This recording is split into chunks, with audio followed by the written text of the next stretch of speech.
And then there was some nice drilling. We thought there was an earthquake. Zach screamed. We have to cut it out. Can I fire off some questions for you? Yes, sir. Okay, so could you please tell me the Saigon Saga podcast, what's the end? Yeah, so Saigon Saga, it was initially the whole purpose of Saigon Saga is to create opportunities. And we did this by highlighting coaches, fighters, grapplers, and any other influencers in the community that are making an impact, right? The grappling community is, full of lots of amazing people and a lot of amazing stories. But a lot of people are kind of in their own like stovepipes, right? In their own gyms.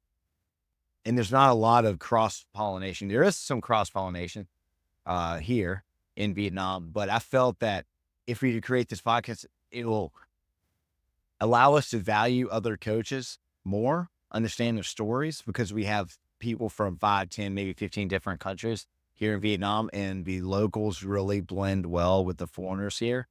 Apt to learn. They really want to learn from the foreigners, and we benefit each other. So I thought that we could use the podcast to highlight people, show their value, and create opportunities. We didn't know what opportunities. Okay, so when you had the first event that you also tricked me into competing in, Yeah. it was awesome. And you said something to me like, it's really important to create an event where all stakeholders benefit. Could Yeah. you please explain the thinking behind that? Yeah, for sure. So the podcast has actually become something much more. The podcast created conversations that highlighted that, hey, we also need events that having a real impact. So those conversations led to Saigon Superfights. And Saigon Superfights was an event that on something that everyone was interested in, which was an exciting grappling competition that lasted for a very short time. And it had key players in there and it had prizes. Every gym could benefit. Every person could benefit. The grapplers benefited because they had competition experience. Coaches benefited because they were able to see their grapplers compete against other grapplers throughout Vietnam. And the grapplers had the opportunity to win prizes and opportunities to compete internationally. And the sponsors had the opportunity to gain access to, a very specific community of martial artists and fitness enthusiasts. So it was a event that, and also the host or the venue, Dragon MMA, benefited because a few hundred people came to their gym where during a time where they're looking to increase the visibility of their impact. So they were able to demonstrate their influence on our community. So a big part of the event is the content we all watch afterwards. Yeah. What does it take to produce such a high quality of content and at such a high frequency? It's very difficult to create all that content, right? One person cannot do it, first of all. You have to have a streamlined process of the video and the audio. You have to understand what outcome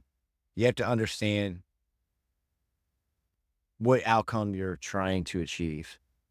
And the outcome we were trying to achieve is demonstrating the unity of our community here in Vietnam so that we can, number one, create more opportunities, identify the resources we currently have within the community, and then therefore create events where everyone can benefit from. Now that we were able to have a way to communicate with everyone in the community, now we can find, okay, which photographers are aligned with us, which videographers are aligned with us, which sponsors are aligned with us who can pay for these photographers, which sponsors, what vendors at the event have the resources to bring photographers and things like that. So it takes a lot of coordination. It takes a lot of trust you've built with the community, and it requires you to have an efficient process to produce this content efficiently. And we're still working on it, Daniel. 40 episodes in, you're still working on it. So Yeah. if a company was watching this, or an individual who was Yeah. wanting to get into creating content, could you help them and myself, just some technical things? Like, what challenges did you have technically? There's audio, there's software, there's editing, there's lighting. Yeah. Could you help us out a little bit with those insights? For sure. First of all, audio is much more important than video. Like, don't go and waste a bunch of money on on an expensive camera, $5,000 camera. You don't need it. Your iPhone will work. Yeah. iPhone 13 is fine. If you have an iPhone 15, that's great. And then you want a good, solid audio solution. Find audio solution that is very easy to process, right? Something that you can carry a mobile studio with wireless microphones. And then also like an editing software that makes things very easy. Ideally empowered with AI. If you're speaking, if you're going to do an overlay, anything like that, it makes it much easier if you have something that will automatically transcribe and create captions for you if you're doing the audio and the overlay. So basically, you can spend a couple $100 and get some high quality microphones that will be easy for your process. And then maybe a small fee per month, or you purchase a software solution that can pretty much give you a mobile studio. So I guess in short, put together a mobile studio there that has a camera, which can be your phone. It's all you need in the beginning. Wireless microphones that are high quality, they're easy to use. You can use the Rode microphones. They're probably the highest quality audio, but the hardest to use, right? And people aren't going to know the difference if it's a Rode or a Hollyland, like the ones we use. No one's going to notice the difference. And your editing software can improve the audio anyway. And then a software editing, like if you're doing mobile, if you're doing remote podcasting, Riverside or Descript, I would recommend Riverside. It's just the easiest. Yeah. So then, why content and why the podcast? Yeah. How does that work for unifying the community and growing the community? So, I mean, basically now every gym has an Instagram or Facebook page and YouTube. People look at YouTube. Everyone's glued to their phones. Everyone's watching their phones. And it's getting to the point now, Daniel, where if it's not on video, if it's not on social media, it's not real. It doesn't exist. It's a slight exaggeration, but not too much, right? And the second thing is, how are you going to get your message out there without social media? It's extremely difficult. Social media is a way to advertise your business and your vision and your story and your idea for free. And in exchange for, how can you get lots of advertising, right? You're either going to pay for it, or you can make good content that everyone wants to share, right? How are they going to want to share it? Why would they put it on their page? Well, if it makes the gym look cool, if it shows it benefit, if it advances their agenda, then they're more likely to share it. But if you create content that advances everyone's agenda or benefits everyone, now they're going to share it. Now you're getting more free advertising for your idea, right? So that was kind of the point behind it. To back up, I was creating content anyway. I just did it anyway. I looked at my phone one day and had thousands of videos. And I didn't do anything with it. How can we take these videos and make an impact with it that benefits everyone? And that's why we started the podcast. But I will say, if you don't have an efficient system, you will get burned out, and you will associate creating content with anxiety and a lot of other negative emotions. So, just create a mobile studio to start out with. Mine, iPhone 15, a quad pod that I paid $10 for, these studio mics that cost a couple $100, and some editing software. We use Descript and Riverside. So then, okay, so there's quite a learning curve, and it can be stressful. Takes time. Luckily, you've got a lot of that out the way already, and like you said, you're still learning. Yeah. Could like potential sponsors, if they want to kind of jump straight into the level where you are now, is that an option for them with sponsorship that, with your help, they can create a few videos and, join the community? Yeah. So you're asking if sponsors want to take advantage of our community and process, and they want to align themselves with an organization uh, that we still haven't really talked about the Saigon Saga, the whole thing yet. Maybe now's a nice time Yeah. if you could give us an overview, a Yeah. high So, level. yeah, Saigon Saga is basically it's a trifecta. It's a podcast. It is the most exciting grappling events in Vietnam, where it benefits a lot of people and it unifies the community. And now it's going to be a gym, a physical gym called the Saigon Grappling Academy, where it's a nice, clean, wide open space that it's its own building, very accessible, big enough to hold events, competitions, and where we're going to be doing media operations every single day, daily vlogging, everything. So anyone who goes there is going to be in the spotlight. Anything the Saigon Saga does is documented through video and published on its social media for the benefit of the greater community. Anyone who's involved in the Saigon Saga benefits in some kind of way, whether it's an opportunity to be a commentator, whether it's an opportunity to compete, whether it's an opportunity to be in the spotlight, whether they are from promoted on social media, where they have the opportunity to have the microphone and tell their story, whether it's an opportunity to compete internationally at one of our international sponsors, ADCC Thailand, ADCC Malaysia, ASJJF Malaysia, and an opportunity to be a part of Team Vietnam and represent this amazing grappling community we have here in this country and compete internationally, where we can be one unified team under one name, competing internationally, right? And when we go to these tournaments, you have the opportunity to network with all of our partners, and maybe there will be other opportunities to do that as well. For example, maybe a super fight on UFC Fight Pass, maybe to be a commentator on UFC Fight Pass. These are all possibilities. These are things that have already happened within our community. So that's the whole point of the Saigon Saga. It's not just a podcast; it's a trifecta of influence, where we are telling a great story and everyone is a part of it, and everyone has an opportunity to be a part of this story. And the Saigon Saga is not just 2 or 3 or 4 or 5 people. It's essentially everyone in the Vietnam grappling community who wishes to be a part of it. Can I ask a question? Could Sure. it be bigger? For example, say you've got friends or just people watching the content, maybe in the States or South Africa, Europe, who like the content, they like grappling, maybe they've got an interest in visiting, they could work remotely. Yeah. They can contribute just by, hitting the like button or just watching, it's a view. Yeah. Is that a future of the community that it's not just contained in this location because of the content? Yeah. Can be global. That's a great question, Daniel. And yes, they can. So basically,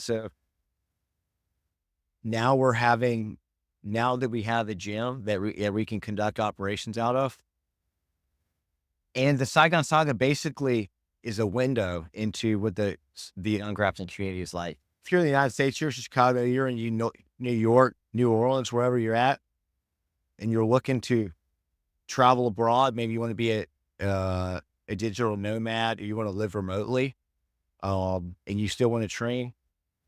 The goal of the Saigon Saga is to show you what it's like to train here in Vietnam, right? And you can get to know the players. You can get to know Pato, Alex, Corey, when he's willing to get in front of the camera, and you get to know Daniel, Q, you get to know Chris, all of these players, Vince, and then they can come in, they already kind of know what they can expect, so that we can attract valuable members to our community so that we can further grow. So there's that part of it, right?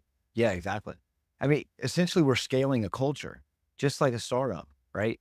How do you make a successful startup tech company or any modern company? you get a group of people, and then you scale the culture. We're doing that. We're doing that with the Saigon Saga, and we're also doing that with the community as a whole. The Saigon Superfights, Female Fury, all of this is part of it. So that the outside world and more of the other 195 countries on this planet can look into Vietnam and see, this is a really cool place to be. They're doing really special things here. I want to be a part of that community. Some of the other gyms in Southeast Asia are working with this as well, such as Straight Blast Gym, Borneo. Straight Blast Gym is at Ireland's where Conor McGregor fought, trained at, right? So this is starting to get international influence, right? And international recognition. And the only way that this is possible, Daniel, is through the support of our community. You know, Paul, Pato, your core is a big part of it here in the background. You know, It's hard to name them all. Jackie Ang. It's hard to name all of them. Yeah. Dragon MMA, the Fall, Johnny Tree Nguyen. These are all players that have contributed, whether they realize it or not, to the growth of grappling, because the growth of grappling and MMA are linked together, right? Yeah. As MMA is growing, so is grappling, Yeah. because people are starting to realize, if you want to win an MMA title, you're going to have to know how to grapple. We're also looking for venues for future Saigon Superfights events. So maybe that event might be a lot bigger. Yeah. Maybe the Bali MMA team can come visit as well and join in. Yeah. Yeah. Yeah. So exactly. So we're looking for other venues. We just need a big space. We're looking for a space. We're looking for professional production. This is how local sponsors can contribute and benefit from our events. We're looking for pretty much anything that they could benefit from, anything that could contribute to a sporting event. Power bites, of course, part of it, creatine, like anything nutritious. We have energy drinks now. There's so many things. There's so many things that we're not thinking of yet. And that's why this project, this mission has been so successful, is because this is the result of dozens and dozens and dozens of people, and more than that, hundreds of people. Because just look at Saigon Superfights. The people who showed up in person, we're talking about 200 people showed up in person, 2,800 people watched online. What's it going to be next time? You know? Yeah. So I heard there's also been some drug testing at the events because the athletes who've been eating the power bites they look unstoppable. Yeah, they do. People worry they've been juicing, but it's just the amount of power in those power bites. It's true. It's an unfair advantage, the power bites. So the rules are no power bites within 1 hour of your grappling. No, you actually can do. You're actually allowed to. The only DED that you're allowed to use in Saigon Superfights is power bites. Power bites. Yeah. Just don't exceed the recommended dosage. Yeah, I was opening my front door and I just pulled it off the hinges, realized ate 2 power bites, should have just eaten 1. To answer your question, Daniel, I'm kind of circling back. I'm circling back because I'm getting a little excited. I get excited when I talk about the Saigon Saga and where we're going and our vision and who's involved. If someone wants to align themselves with a content creation agency, an events coordinator, a podcast, and now an academy that's having national level influence here in Vietnam and regional influence in Southeast Asia, they can reach out to us and we can either create content for them. They want to align themselves with diversity, content creation that's having an impact that spans multiple countries and people from 10, 15, 20 different countries. They can just reach out to us. They can either be a monetary sponsor or they can provide services. We can exchange services. Most of our sponsors, we exchange services in some way. But if they're international sponsor, our international sponsors provide us registrations at ADCs in Thailand, in Malaysia, throughout Southeast Asia. That's it. Yeah. Uh, Do you want me to ask you the question? yeah, ask her a question. Okay, so if sponsors are interested in getting involved, what are they aligning themselves with? What are they becoming a part of? Exactly. They're aligning themselves, Daniel, with a media production team and a podcast events coordinator and an academy that's having national level influence here in Vietnam, in a community, in a diverse community of expats from 15, 20 different countries and locals in Vietnam that's having influence, that has connections with international promotions throughout Southeast Asia. So content creation, events, academy, and podcasts that is serving as a gateway to not only the Vietnam grappling community, but a group of sports and fitness related companies and organizations that are all benefiting one another. Amazing. Right. So all of our communities, this is combining all, not just the grappling community, but all types of fitness communities together so we can all benefit from each other's resources and opportunities. Brings me to my last question. You talk about the fitness community. So if there are people, I mean, there are a lot of fit, strong, healthy people out here. If they had an interest in learning some legitimate, real self-defense or skills, Yeah. do they have a home there in the new Saigon Grappling Academy? Is there a place where someone who's, in shape, maybe they think they're dangerous and they want to test it, or they just have an interest in getting more out of those muscles they've developed? Is there going to be, some lessons? Is there a home where they can come in, test it out, and get something from that? Yes, sir. That's exactly what it's for. It's for beginners who are athletic, who are fitness enthusiasts, who want to do more with their muscles, put those muscles to use, and be able to protect themselves, right? To be able to handle themselves in any situation on the street, whether someone grabs a hold of you, any situation where someone puts their hands on you, you're going to be prepared for it, right? I think that there's a lot of people out there, because personally, why I fell in love with grappling was because I grew up playing rugby. We were fit and strong. I did it all the time because I was young. Yeah. And luckily, as part of our sports training, we went for fitness conditioning Yes. to do another sport, which was grappling. Yep. And I really enjoyed it. So I signed up, thought I was fitter and stronger, went in, and I think I got submitted more than 15 times, which was very humbling, but it gave me that feeling of, wow, you can learn this. Technique matters. And everyone here is really nice, hugging me, high-fiving, like encouraging me. And so I came back, and now it's, it's part of my life. Absolutely. And it's the most dangerous grappler isn't the big buff guy who walks around with his chest stuck out and he's got, biceps as big as your quad. Yeah. Is your legs. It's the skinny guy who looks like Harry Potter. He's humble. That's the most dangerous guy in grappling. And for me as a professional grappler, when I see a big guy across the mat in shoes that's been in the gym his whole life, I feel pretty comfortable. But if I see a tall, skinny guy who's very flexible, who knows how to use his weight and how to use leverage and techniques, that I know I'm going to have a match. Strapping your knees there. Right.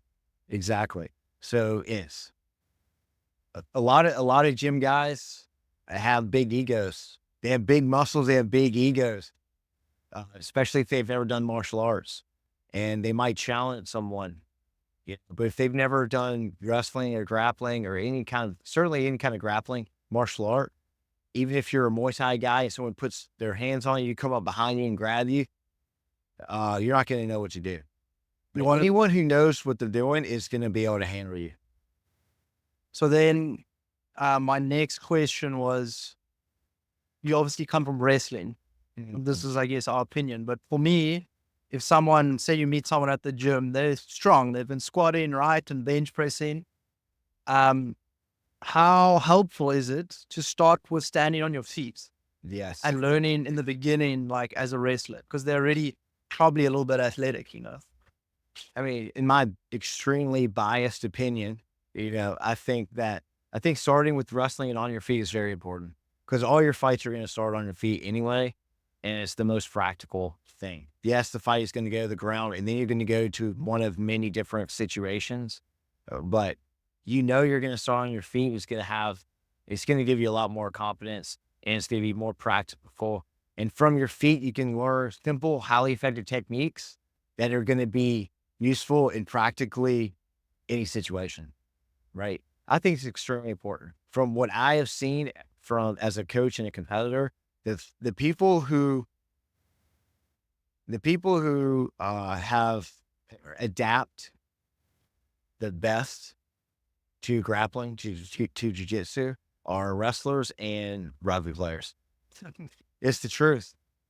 Wrestlers and rugby players, from what I've seen, adapt the best because it's a lot of similar movements. And also, wrestlers and rugby players generally are pretty strong-willed and resilient, and that's what it takes, right? They're exhausting sports to keep up with. So yeah, exactly. But that doesn't take away from the fact that there are lots of different styles in jiu-jitsu. Lots. Yeah, of different styles. absolutely. And there's a lot of styles that directly conflict with mine. Yeah, my style doesn't match up with, and I might get submitted in less than 30 Yeah. seconds to a guy who's a ground player. Yeah. Right. That doesn't take that away from that. Yeah. Just in my biased opinion, Yeah. I think that you can learn the fastest. You can use your muscles the most effectively if you learn like a stand-up wrestling focused grappling style that will benefit you in any situation where someone puts their hands on you. I think just to add context to that is like, I think if someone was going to get in a conflict with you on the street, I think the likelihood that they are well trained in martial arts is probably less. Yes. Because if they have been training for long, in my experience, all my coaches, all the experienced people, they're very disciplined, like humble, and like I think they would probably, you'd solve your conflict verbally, and they would manage themselves because they would hurt you, really. Yeah. And I think the likelihood of someone actually going ahead and getting in a conflict with you is they probably haven't trained and they're probably feeling the need to test that. And that's where I think it helps to know the basics, being on your feet and maybe putting them down and protecting yourself. Than my biased opinion. Yeah, that's actually a very good point. Anyone who starts a fight with you, most people, I say a high percentage, probably 9%, at a bar, on the street, at the cafe. Yeah. At a cafe or in the grocery store, they probably don't have a lot of martial arts. They ate too many power bites or something. Maybe they're high on power bites. Yes. But here's the thing. Like, if someone starts a fight with you, what they're really looking for is they just want to intimidate you. They just want to bully you. They think they can win the fight. They want to do that for ego reasons or whatever, right? And the coaches and the experienced guys, they don't have that need because they've got it already. Yeah, so they're training their lives. Yeah, so someone tries a big fight with you, they're probably not trained. If you are trained, now what does that talk about? You're a trained person, someone tries to attack you that's untrained. Now, what is your likelihood of winning that confrontation at? Probably in the 90th percentile. So, see, just a little bit of training goes a long way. Exactly. And your training is going to give you the confidence to pretty much go anywhere. And if someone puts their hands on you, you know what to do. So if you were a fitness person and you could make it to Saigon Academy twice a week, for a while, how quickly do you think someone can get comfortable where if someone grabbed them or lunged at them, they would, just automatically kind of know what to do? Yeah. You're going to be significantly more confident in your ability after the first practice.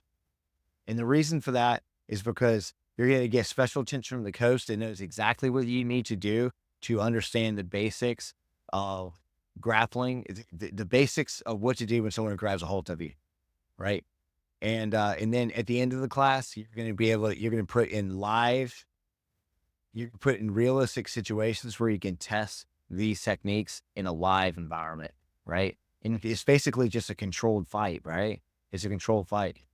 But after the first day, you're going to be significantly more confident, right? And if you go twice a week, Daniel, after a month, you will be better than 90% of the people walking on the street.